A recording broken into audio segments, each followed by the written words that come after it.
આજે દેશના 30 કરોડથી વધુ કામદાર કર્મચારીઓ હડતાલ ઉપર છે। મૂળ મુખ્ય માગણીઓ એ છે કે પહેલા 29 શ્રમ કાનૂનો હતા જે કામદારોને થોડું ઘણું પ્રોટેક્શન આપતા હતા। આજે એમાંય પણ શોષણ તો ત્યારે પણ થતું હતું, હવે 4 કાયદાઓમાં પરિવર્તિત કરી દેવામાં આવ્યું। મતલબ કે ટોટલી માલિકો તરફી તમામ કાયદાઓ ઘડવામાં આવ્યા છે, જેનાથી હવે કામદારોને જીવવું દુષ્કર થઈ જશે। હવે એમ પહેલા 4-8 કલાક કામ કરતા હતા, ત્યાર પછી વધારે કામ કરતા હતા, એનું ઓવરટાઈમ મળતું હતું, હવે એ બધું બંધ કરવામાં આવ્યું છે અને 12 કલાક મિનિમમ કામ કરવું પડશે। મતલબ કે કામદાર માટે હવે સામાજિક એનો પોતાનું જે માળખું છે એ ખતમ થઈ રહ્યું છે।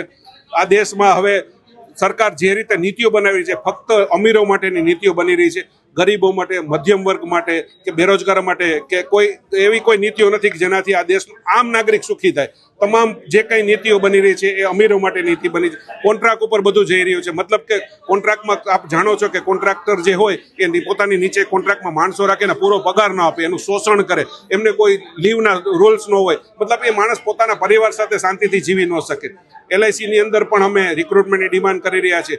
LIC નો શેર વેચવાની વાત થઈ રહી છે। LIC આ દેશના વિકાસમાં મોટું યોગદાન આપ્યું છે, જ્યારે પણ જરૂર પડી ત્યારે LIC સરકાર સાથે ઊભી રહી છે।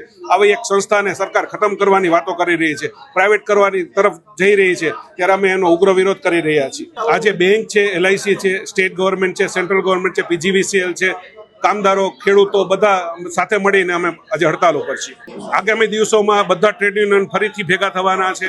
અમારી ટોપ લીડરશિપ પણ એ ટ્રેડ યુનિયનની સાથે મિટિંગમાં જવાશે અને જે કંઈ પણ નિર્ણયો આવશે અમે તો એવું ઈચ્છીએ છીએ કે હજી પણ ઉગ્ર લડતો કરીએ, સાથે પબ્લિક પણ અમારી સાથે જોડે, કારણ કે દરેકને હવે તકલીફ પડવાની છે। નાના વેપારીઓને તકલીફ પડવાની છે, ખેડૂતોને તકલીફ પડવાની છે।